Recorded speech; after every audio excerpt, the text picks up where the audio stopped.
Hello students. Special allowance to meet certain expenses or expenditure. 10 clause 14 first two ടൈപ്പായിട്ട് divide ചെയ്യുന്നു എന്ന് ഞാൻ പറഞ്ഞു. Special allowance for the performance of duties of office കാര്യങ്ങൾ perform ചെയ്യാൻ വേണ്ടിയിട്ട് എന്തെങ്കിലും സ്പെഷ്യൽ അലവൻസ് കൊടുത്തു കഴിഞ്ഞാൽ അതിനെയാണ് നമ്മൾ special allowance for the performance of duties of office എന്ന് പറയുന്നത്. അതിൽ കുറച്ച് ഐറ്റംസ് വരുന്നുണ്ട്. അതേതൊക്കെയാണ് ഡിസ്കസ് ചെയ്യുന്നത്, അതായത് ഏതൊക്കെയാണ് ഇതിൻ്റെ അണ്ടറിൽ വരുന്നത് എന്നുള്ളതാണ് നമ്മൾ ലാസ്റ്റ് ക്ലാസ്സിൽ ഈ ലാസ്റ്റ് വീഡിയോയിൽ പറഞ്ഞു നിർത്തിയത്. അപ്പോൾ ഞാനിത് ഈ പോയിന്റ് തൊട്ട് എഗെയിൻ സ്റ്റാർട്ട് ചെയ്യുകയാണ്. That is special allowance for the performance of duties of an office. ഒരു ഓഫീസ് ഡ്യൂട്ടി പെർഫോം ചെയ്യാൻ വേണ്ടിയിട്ട് വരുന്ന സ്പെഷ്യൽ അലവൻസുകൾ എന്തൊക്കെയാണ് എന്നുള്ളത് നോക്കാം. First, travelling allowance. It is exempted up to the actual expenditure incurred for employment purpose. Employment പർപ്പസിന് വേണ്ടിയിട്ട് travel ചെയ്യുകയാണെങ്കിൽ എത്രത്തോളമാണോ അവർക്ക് എക്സ്പെൻഡിച്ചറുകൾ ഉണ്ടായത് ട്രാവൽ ചെയ്യാൻ, ആ എമൗണ്ട് എന്താണ്? എക്സംപ്റ്റഡ് ആണ്. Simply travelling allowances exempted up to the actual. അപ്പോൾ അവർക്ക് കിട്ടിയത് അത്രയും എക്സംപ്റ്റഡ് എന്നല്ല കേട്ടോ. അവരുടെ ഡ്യൂട്ടി പെർഫോം ചെയ്യാൻ വേണ്ടിയിട്ട്, അതായത് എനിക്ക് ഇവിടുന്ന് തിരുവനന്തപുരം വരെ പോകാൻ വേണ്ടിയിട്ട് എത്രയാണോ ഓഫീസിൽ നിന്ന് ക്യാഷ് തന്നത്, എനിക്ക് ആ തിരുവനന്തപുരം വരെ പോകാനുള്ള ക്യാഷ് മാത്രം, അതായത് എത്ര എക്സ്പെൻസ് ആണോ എനിക്ക് വന്നത് അത് മാത്രം എനിക്ക് എന്തായിട്ട് കാണിക്കാം? ട്രാവലിംഗ് എക്സ്പെൻസ് എന്ന് പറഞ്ഞിട്ട്, അല്ലെങ്കിൽ ട്രാവലിംഗ് അലവൻസ് എന്ന് പറഞ്ഞിട്ട് ഡിഡക്ഷനായിട്ട് കാണിക്കാം. ഓക്കെ, ആ അലവൻസിന് എനിക്കിപ്പോൾ വേണ്ടി തന്നത് ഒരു 4000 രൂപയാണെന്ന് വിചാരിക്കുക. എനിക്ക് ഒരു 2000 രൂപ ചിലവായിട്ടുള്ളെങ്കിൽ 2000 രൂപ ഞാൻ അലവൻസ് എന്ന് പറഞ്ഞിട്ട് കാണിക്കും. പക്ഷേ ആ 4000-ൽ എന്താണ് 2000 മാത്രമേ ഡിഡക്ഷനായിട്ട് എനിക്ക് കിട്ടുള്ളൂ. ബാക്കി 2000 എന്തായിരിക്കും? ടാക്സബിൾ ആയിരിക്കും. It is exempted up to the actual expenditure incurred for employment purpose. എത്ര എക്സ്പെൻഡിച്ചറാണോ എനിക്ക് ഇൻകോർ ചെയ്തത് എംപ്ലോയ്മെൻറ്റ് പർപ്പസിന് വേണ്ടിയിട്ട്, അത് മാത്രം എനിക്ക് ഡിഡക്ഷനായിട്ട് കാണിക്കാം. That is the first expense to meet the special allowance for the performance of duty. എൻ്റെ ഡ്യൂട്ടി പെർഫോം ചെയ്യാൻ വേണ്ടിയിട്ട് എനിക്ക് ട്രാവലിംഗ് അലവൻസ് എക്സ്പെൻസ് ആയിട്ട് തരുന്നു. Second one, conveyance allowance. ഒരു യാത്ര പോലെ തന്നെയാണ് ഈ കൺവെയൻസ് എന്ന് പറയുന്നതും. That is the expense incurred for the conveyance from the place of residence to the place of employment. Place of റെസിഡൻസിൽ നിന്ന് പ്ലേസ് ഓഫ് എംപ്ലോയ്മെൻറ്റ് വരെ പോകാൻ വേണ്ടിയിട്ട് എനിക്ക് എത്ര എക്സ്പെൻസ് കൺവെയൻസിന് വേണ്ടിയിട്ട്. അപ്പോൾ ട്രാവലിംഗ് പോലെ തന്നെ ട്രാവലിംഗ് അലവൻസ് നമുക്ക് ചിലപ്പോൾ വല്ലപ്പോഴേ കിട്ടുന്നുണ്ടാവുള്ളൂ. പക്ഷേ കൺവെയൻസ് അലവൻസ് നമുക്ക് ഡെയിലി കിട്ടുന്നതായിരിക്കും. കാരണം ഡെയിലി ഞാൻ ഓഫീസിൽ നിന്ന് വീട്ടിലേക്കും വീട്ടിൽ നിന്ന് ഓഫീസിലേക്കും പോകേണ്ട ഒരു ആവശ്യമുണ്ടല്ലോ. അപ്പോൾ എനിക്ക് അതിന് വേണ്ടിയിട്ട് കൺവേ ചെയ്യാൻ മീൻസ് ഡെയിലി യാത്ര ചെയ്യുന്നുണ്ടല്ലോ. അപ്പോൾ ആ ഡെയിലി യാത്ര ചെയ്യാൻ വേണ്ടിയിട്ട് എനിക്ക് അലവൻസ് തരുവാണെങ്കിൽ that is included in the conveyance allowance. And conveyance allowance is also same, the expense incurred that is to be allowed as deduction. That is the second type of allowance which is performed under the duty of office. And the third one is daily allowance. Daily allowance incurred charges incurred on a daily basis when on a tour. ഒരു ടൂറിലാണ് ഇപ്പോൾ ഞാൻ, അതായത് office മാറ്റേഴ്സിന് വേണ്ടിയിട്ട് ഒരു ടൂറിലാണെങ്കിൽ ആ daily ഉള്ള ടൂറിന് പോകുന്നതിൻ്റെ എക്സ്പെൻസുകൾ മീറ്റ് ചെയ്യാൻ വേണ്ടിയിട്ട് എനിക്ക് ഫേമിൽ നിന്ന് ഒരു അലവൻസ് തരികയാണെങ്കിൽ that is known as daily allowance. Daily allowance is also exempted up to the extent of that actually which should be incurred. എത്രയാണോ actually that should be incurred, that is allowed as a deduction, that is known as daily allowance. അപ്പോൾ ഇത് മൂന്നാമത്തതാണ്. ഇതൊക്കെ ഏതിലാണ് ഇപ്പോൾ പറഞ്ഞത് ഞാൻ? Special allowance for the performance of duties of office. Helper allowance. Helper allowance is also same, actual expenditure incurred on engaging a helper where he is engaged for the performance of duties of any office. അതായത് എനിക്കൊരു helper ഉണ്ട്, ആ ഹെൽപ്പറെ engage ചെയ്യിക്കാൻ വേണ്ടിയിട്ട് എനിക്ക് എത്രത്തോളമാണോ actual expenditure വന്നിട്ടുള്ളത് അത് എനിക്ക് എന്തായിട്ട് കാണിക്കാം? പിന്നെ ഡിഡക്ഷനായിട്ട് കാണിക്കാം. That is known as helper allowance. അപ്പോൾ ഹെൽപ്പറെ ഞാൻ അപ്പോയിൻറ്റ് ചെയ്തതിന് ആ ഹെൽപ്പർക്ക് എത്രത്തോളമാണോ ഞാൻ എക്സ്പെൻസ് വരുന്നത്, എന്നിൽ നിന്ന് എക്സ്പെൻസ് വരുന്നത്, അത് എന്താണ് എനിക്ക് ഡിഡക്ഷനായിട്ട് കാണിക്കാം. ആ ഹെൽപ്പർക്ക് വേണ്ടി എനിക്ക് ചിലവാകുന്ന കാശ് മാത്രം ഡിഡക്ഷനായിട്ട് എനിക്ക് കാണിക്കാം. അതല്ലാതെ ഹെൽപ്പർ അലവൻസ് ആയിട്ട് ഫേം എനിക്ക് എത്രത്തോളം തരുന്നുണ്ടോ അത് മുഴുവൻ എന്തായിട്ട് കാണിക്കാൻ പാടില്ല? ഡിഡക്ഷനായിട്ട് കാണിക്കാൻ പാടില്ല. And the next one is special allowance for the performance of duties of office, that is academic research allowance. This one is also exempted up to the actual expenditure incurred for research. റിസർച്ചിന് വേണ്ടിയിട്ട് എനിക്ക് actual expenditure എത്രയാണോ inquire ചെയ്യുന്നത്, that amount up to the actual expenditure amount incurred, that is allowed as a deduction. And the next one is uniform allowance. ഞാൻ എവിടെയോ നേരത്തെ mention ചെയ്തിരുന്നു uniform allowance. Purchase and maintenance of uniform for wear during employment. Employment പർപ്പസിന് വേണ്ടിയിട്ട് ഞാൻ യൂണിഫോമിന് വേണ്ടി എനിക്ക് ഫേം അലവൻസ് തരികയാണ്.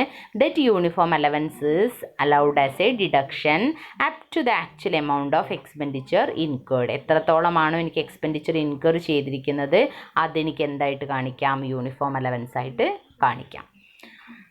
നെക്സ്റ്റ് കാറ്റഗറി വരുന്നതാണ് special allowance to meet personal expense.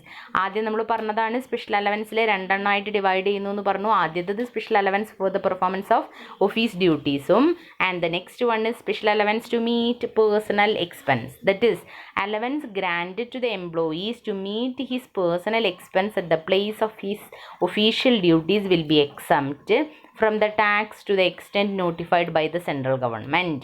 Central government notification അനുസരിച്ച് ഒരു എംപ്ലോയിക്ക് പേഴ്സണൽ എക്സ്പെൻസ് മീറ്റ് ചെയ്യാൻ വേണ്ടിയിട്ട് at the place of their official duty കേട്ടോ, ഒഫീഷ്യൽ ഡ്യൂട്ടി മെയിൻറ്റെയിൻ ചെയ്യുന്നതിന് വേണ്ടി ചില പേഴ്സണൽ എക്സ്പെൻസുകൾ മീറ്റ് ചെയ്യേണ്ടി വരും. അപ്പോൾ അതിന് വേണ്ടിയിട്ട് എനിക്ക് അലവൻസുകൾ കിട്ടുകയാണെങ്കിൽ അതെന്താണ്, എത്രത്തോളം എക്സംപ്റ്റഡ് ആണെന്നുള്ളതാണ് പറയുന്നത്. Exempted up to the specified limit. ഈ പറയുന്ന സ്പെസിഫൈഡ് ലിമിറ്റ് വരെ എന്താണ്, എക്സംപ്റ്റഡ് ആണ്. അത് ഏതൊക്കെയാണെന്നുള്ളത് ഓരോന്നായിട്ട് 1 by 1 ആയിട്ട് നോക്കാം. First special compensatory hill area allowance or high altitude allowance. Exemption varies from ₹300 to 7,000 per month. അതായത് നമ്മളിപ്പോൾ ഒരുപാട് ഹില്ലി ഏരിയയിലൊക്കെ ജോലി ചെയ്യാണ്. അപ്പം ആ ഒരു ഹൈ ആൾട്ടിറ്റ്യൂഡ്, അതായത് ഞാൻ സാധാരണ നിരപ്പിൽ നിന്ന് ഒരുപാട് ഉയരെ നിന്നുകൊണ്ട് ഇപ്പോൾ ഹിമാലയത്തിൻ്റെ ഭാഗത്തൊക്കെ പട്ടാളക്കാർ ജോലി ചെയ്യുന്നുണ്ടെങ്കിൽ അവർക്ക് കൊടുക്കുന്നതാണ് എന്ത്, special compensatory hill area allowance for high altitude allowance. അത് എക്സംഷൻ എത്രയാണ് നമ്മൾ കൊടുക്കുന്നത്, 300 മുതൽ 7,000 വരെയാണ്. അത് ഓരോ റേഞ്ചിനനുസരിച്ചാണ് കേട്ടോ. അപ്പം നമ്മളെ ഭൂമിയിൽ നിന്ന് ഇത്ര ഉയരത്തിൽ അങ്ങനെ ആ ഉയരത്തിനനുസരിച്ചാണ്. അപ്പം എത്രത്തോളമാണോ വരുന്നത് അതിൻ്റെ പ്രപ്പോർഷൻ അനുസരിച്ച് നമ്മൾ ഇത്ര മാത്രമേ ഓർത്ത് വെക്കേണ്ട ആവശ്യമുള്ളൂ. എത്ര വരെ, 300 മുതൽ 7,000 പെർ മന്ത് വരെ എന്താ അവർക്ക് കിട്ടാറുണ്ട്, ഈ ഒരു ഹില്ലി ഏരിയയിൽ വർക്ക് ചെയ്യുന്നവർക്ക് അലവൻസ് ആയിട്ട് കൊടുക്കാറുണ്ട്. Second one border area allowance, that is remote area allowance, disturbed area allowance എന്നുള്ള പേരിലൊക്കെ പറയും. ബോർഡറിൽ, അതായത് നമ്മളിപ്പോൾ പാകിസ്ഥാൻ്റെയും ഇന്ത്യേൻ്റെയും ബോർഡറിൽ വർക്ക് ചെയ്യുകയാണെങ്കിൽ പട്ടാളക്കാർക്ക് കിട്ടുന്നത്, റിമോട്ട് ഏരിയ ആണെങ്കിൽ അവിടെ കിട്ടുന്നത്, ഡിസ്റ്റർബ്ഡ് ഏരിയ എന്തെങ്കിലുമൊക്കെ ഇപ്പോൾ ജമ്മു കാശ്മീർ പോലുള്ള സ്ഥലങ്ങളിലൊക്കെ ആണെങ്കിൽ അവിടെ ഫുള്ള് ഭീകരാക്രമണമൊക്കെ ഉള്ള സ്ഥലമാണല്ലോ. അപ്പോൾ അതുകൊണ്ട് അങ്ങനെ ഡിസ്റ്റർബൻസ് വരുന്നത്, അപ്പോൾ മാവോയിസ്റ്റുകളുടെ ആക്രമണം കൂടുതലുള്ള ഹിമാചൽ പ്രദേശ് പോലുള്ള സ്ഥലങ്ങളിലൊക്കെ നമുക്ക് ഡ്യൂട്ടി കിട്ടുവാണെങ്കിൽ അതിന് കിട്ടുന്ന allowance. Exemptions varies ₹200 to 1,300 per month. മാസത്തിൽ 200 മുതൽ 1,300 വരെയുള്ള അലവൻസ് അവർക്ക് എന്തിനായിട്ട് കിട്ടും, ഈ ഒരു ബോർഡർ ഏരിയയിൽ അല്ലെങ്കിൽ റിമോട്ട് ഏരിയയിൽ വർക്ക് ചെയ്യുന്നതിന് അലവൻസ് ആയിട്ട് ഗവൺമെൻറ് അലൗ ചെയ്യുന്നുണ്ട്. അതിൽ കൂടുതൽ കിട്ടിയ ടാക്സബിൾ ആട്ടോ. അടുത്തത് tribal area, scheduled area or agency area allowance. ഈ ട്രൈബൽ ഏരിയയിലോ അല്ലെങ്കിൽ ഷെഡ്യൂൾഡ് ഏരിയയിലോ വർക്ക് ചെയ്യുന്നതിന് കിട്ടുന്ന allowance. Exempt actual received or ₹200 per month whichever is less.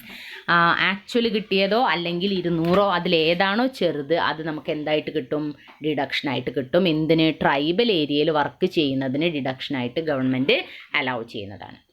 അടുത്തത് high altitude, that is also uncongenial climate allowance. നമ്മൾ നിൽക്കുന്നത് ഇപ്പോൾ ഒരുപാട് മഞ്ഞും തണുപ്പുള്ള സ്ഥലങ്ങളിലാണെങ്കിൽ ദറ്റ് ഈസ് അൺകൺജീനിയൽ ക്ലൈമറ്റ്, അല്ലെങ്കിൽ ഒരുപാട് ചൂട് കൂടുതലുള്ള പ്രദേശത്താണെങ്കിൽ that is also uncongenial climate. അപ്പോൾ അങ്ങനെയുള്ള ഒരു ക്ലൈമറ്റിക് സിറ്റുവേഷനിൽ ജോലി ചെയ്യുന്നവർക്ക് കിട്ടുന്ന അലവൻസിനെയാണ് നമ്മൾ ഹൈ ആൾട്ടിറ്റ്യൂഡ് അലവൻസ് എന്ന് പറയുന്നത്. This allowance is given to the member of armed force. Armed ഫോഴ്സിലുള്ള മെമ്പേഴ്സിനാണ് ഇത് സാധാരണ കിട്ടാറുള്ളത്. For altitude of 9,000 feet to 15,000 feet, ₹1,060 per month, and for altitude above 15,000 feet, 1,600 per month. അതായത് 9,000 മുതൽ 15,000 ഫീറ്റ് വരെ ഉള്ളവർക്കാണെങ്കിൽ, അത്ര ഫീറ്റിൽ വർക്ക് ചെയ്യുന്നവരാണെങ്കിൽ അവർക്ക് 1,060 പെർ മന്ത് വെച്ചിട്ടും, 15,000 മേലെ ഫീറ്റിൽ ഉയരത്തിൽ വർക്ക് ചെയ്യുന്നവരാണെങ്കിൽ അവർക്ക് 1,600 പെർ മന്ത് വെച്ചിട്ടും എന്ത് കിട്ടും, high altitude allowance, that is uncongenial ക്ലൈമറ്റിനുള്ള അലവൻസ് കിട്ടും. അണ്ടർഗ്രൗണ്ട് അലവൻസ്, അതായത് employees working under uncongenial unnatural climate in underground mines. Underground മൈൻസിലൊക്കെ വർക്ക് ചെയ്യുന്നവരാണെങ്കിൽ, ഇപ്പോൾ ഓയിൽ റിഫൈനറിയിലൊക്കെ അണ്ടർഗ്രൗണ്ടിൽ വർക്ക് ചെയ്യുന്നവരാണെങ്കിൽ അവർക്ക് എക്സ്റ്റെൻഡ് ഓഫ് ₹800 പെർ മന്ത് വരെ എന്തായിട്ട് കിട്ടാറുണ്ട്? ദിസ് അണ്ടർഗ്രൗണ്ട് അലവൻസ് ആയിട്ട് ഗവൺമെൻറ് പ്രൊവൈഡ് ചെയ്യാറുണ്ട്. അതിൽ കൂടുതൽ കിട്ടുകയാണെങ്കിൽ ടാക്സബിൾ ആണ്. ഇതിലൊക്കെ എമൗണ്ട് ലിമിറ്റ് പറയുന്നതിൻ്റെ പർപ്പസ് അതാണ് കേട്ടോ. ആ എമൗണ്ടിൽ കൂടുതലാണ് അവർക്ക് വരുന്നതെങ്കിൽ എന്ത് കിട്ടും? ടാക്സബിൾ ആണ്. ഇത്ര വരെ അവർക്ക് എന്ത് കിട്ടുന്നുണ്ട്? ഡിഡക്ഷനായിട്ട് കിട്ടുന്നുണ്ട്. ദറ്റ് ഈസ് 800 പെർ മന്ത് വരെ അണ്ടർഗ്രൗണ്ട് അലവൻസ് ആയിട്ട് അവർക്ക് പ്രൊവൈഡ് ചെയ്യുന്നുണ്ട്. അടുത്തത് special compensatory highly active field area allowance grand to the members of armed force. ഇതും സെയിം തന്നെയാണ്. ആംഡ് ഫോഴ്സിൽ വരുന്ന പിന്നെ special compensatory highly active field area allowance, special compensatory ആയിട്ട് വരുന്ന ആക്റ്റീവ് ഫീൽഡ് ഏരിയയിൽ വർക്കൊക്കെ ചെയ്യുന്നവർക്ക് കിട്ടുന്ന അലവൻസ് ആണ്.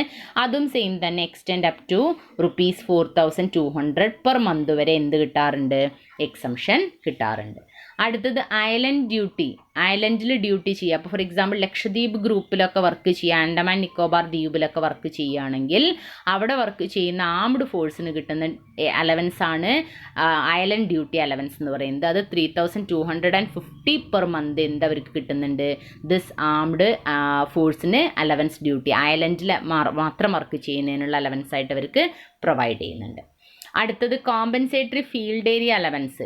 ഏതെങ്കിലും ഫീൽഡിലാണ് വർക്ക് ചെയ്യുന്നത് അതിനുള്ള കോമ്പൻസേഷൻ, അവർക്ക് സ്യൂട്ടബിൾ അല്ലാത്തൊരു ഫീൽഡിൽ വർക്ക് ചെയ്യണം അതിനുള്ള allowance extend up to ₹2600. Children's education allowance. ഈ ഒരു പോയിന്റ് നമുക്ക് ഏറ്റവും ഇമ്പോർട്ടൻ്റ് ആയിട്ടുള്ളതാണ്, നമുക്ക് പ്രോബ്ലത്തിൽ കാണാറുള്ളതാണ് കേട്ടോ. ചിൽഡ്രൻസ് എഡ്യൂക്കേഷൻ അലവൻസ്, നമ്മളുടെ മക്കളെ പഠിപ്പിക്കാൻ വേണ്ടിയിട്ട് നമുക്ക് അലവൻസ് കിട്ടുന്നുണ്ടെങ്കിൽ മാക്സിമം എത്ര രൂപയാണ്? 100 per month per child, maximum 2 children education allowance നമുക്ക് കിട്ടും. അതൊക്കെ അതായത് മാക്സിമം 2 കുട്ടികൾക്ക് ഒരു മാസം 100 രൂപ വെച്ചിട്ട് നമുക്ക് എന്ത് കിട്ടും? അലവൻസ് ആയിട്ട് കിട്ടും. ഓക്കെ, ചിൽഡ്രൻസിൻ്റെ നമ്മളുടെ മക്കളുടെ എഡ്യൂക്കേഷന് വേണ്ടിയിട്ട് മാക്സിമം 2 കുട്ടികൾക്ക് മാത്രമേ കിട്ടുള്ളൂ. 100 per month per child, maximum 2 children. അങ്ങനെ തന്നെ ഓർത്ത് വയ്ക്കുക, ചിൽഡ്രൻസ് എഡ്യൂക്കേഷൻ അലവൻസ്. അടുത്തത് ചിൽഡ്രൻസ് ഹോസ്റ്റൽ അലവൻസ്. ഈ 2 എണ്ണം ഒരുപോലെ ഓർത്ത് വെച്ചാൽ മതി കേട്ടോ. ചിൽഡ്രനിൻ്റെ hostel allowance, this one is also actual amount per children, that is 300 per month per child up to maximum of 2 children whichever is less. അതായത് ആക്ച്വൽ ആണോ അതല്ലെങ്കിൽ 300 ആണോ, ഇതിലേതാണോ ചെറുത് അത് നമുക്ക് എന്തായിട്ട് കിട്ടും? ചിൽഡ്രൻസിൻ്റെ ഹോസ്റ്റലിൽ നിൽക്കുന്നതിനുള്ള അലവൻസ് ആയിട്ട് കിട്ടും. ഇതും മാക്സിമം 2 ചിൽഡ്രൻസിന് മാത്രമേ അലവബിൾ ഉള്ളൂ. അപ്പോൾ ചിൽഡ്രൻസിൻ്റെ എഡ്യൂക്കേഷൻ അലവൻസ്, ചിൽഡ്രൻസിൻ്റെ ഹോസ്റ്റൽ അലവൻസും മാക്സിമം 2 ചിൽഡ്രൻസിനാണ് കിട്ടുന്നത് എന്നോർത്ത് വയ്ക്കുക. അടുത്തത് allowance allowed to transport employees working in any transport system. ഏതെങ്കിലും ട്രാൻസ്പോർട്ട് സിസ്റ്റത്തിൽ വർക്ക് ചെയ്യുന്ന എംപ്ലോയീസിന് അവർക്ക് കൊടുക്കുന്ന അലവൻസ് ആണ് ഈ allowance allowed to transport employees. ഇപ്പോൾ KSRTCയിലൊക്കെ വർക്ക് ചെയ്യുന്നവരാണെങ്കിൽ അവർക്ക് അവരുടെ പേഴ്സണൽ എക്സ്പെൻസ് മീറ്റ് ചെയ്യാൻ വേണ്ടിയിട്ട് കൊടുക്കുന്ന അലവൻസ്. ഓക്കെ, എന്തെങ്കിലും പേഴ്സണൽ അവർക്ക് ഫുഡ് കഴിക്കും ചായ കുടിക്കുകയൊക്കെ വേണ്ടേ, അപ്പോൾ അതവരുടെ പേഴ്സണൽ എക്സ്പെൻസ് അതിന് വേണ്ടിയിട്ട് കൊടുക്കുന്നത്. That is exemption limit is 70% of such allowance or ₹10,000 which ever is less. 70% അവർക്ക് ഉണ്ടായ എക്സ്പെൻസിൻ്റെ 70% അതല്ലെങ്കിൽ 10,000 ഇതിലേതാണോ ചെറുത് അതവർക്ക് allowance allowed to transport employees working in any transport system.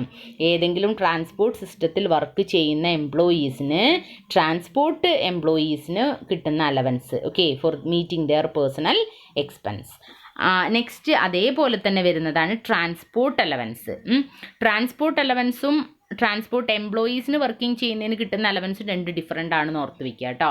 Transport allowance grand to the employees who is blind or deaf and dumb or orthopaedically handicapped with disability of lower extremities is exempt to the extend of ₹3,200. ഒരു transport allowance ആയിട്ട് ഒരു സാധാരണ employee അയാൾക്ക് ഒന്നുകിൽ blind കണ്ണ് കാണുന്നില്ല അതല്ലെങ്കിൽ ചെവി കേൾക്കുന്നില്ല അങ്ങനെ എന്തെങ്കിലുമൊക്കെ ഓർത്തോപീഡിക്കലി ഹാൻഡിക്യാപ്ഡ് നടക്കാൻ കഴിയുന്നില്ല വടി കുത്തിയിട്ടൊക്കെയാണ് നടക്കുന്നത് അങ്ങനെ സിവിയറായിട്ടുള്ള ഡിസബിലിറ്റി ഉള്ള ഒരു വ്യക്തിയാണ് അവർക്ക് ഒരു അലവൻസ് കൊടുക്കുന്നുണ്ടെങ്കിൽ ആ അലവൻസ് മാക്സിമം എത്ര രൂപ വരെ എക്സംഷനാണ് 3200 പെർ മന്ത് വരെ എന്താണ് അവർക്ക് എക്സംഷനായിട്ട് കിട്ടും. ഓക്കെ, അപ്പോൾ ഇത്രയും അലവൻസുകളാണ് എന്തിനുള്ളത്, special allowance to meet personal expense എന്ന് പറഞ്ഞിട്ട് വരുന്നത്. അപ്പം ഞാൻ പറഞ്ഞ സ്പെഷ്യൽ അലവൻസിനെ രണ്ടായിട്ട് ക്ലാസിഫൈ ചെയ്യുന്നു. Special allowance to meet certain expenditure 10 clause 14 രണ്ടായിട്ട് ക്ലാസിഫൈ ചെയ്യുന്നു. That is special allowance for the performance of duties of office, special allowance to meet the personal expense. Okay.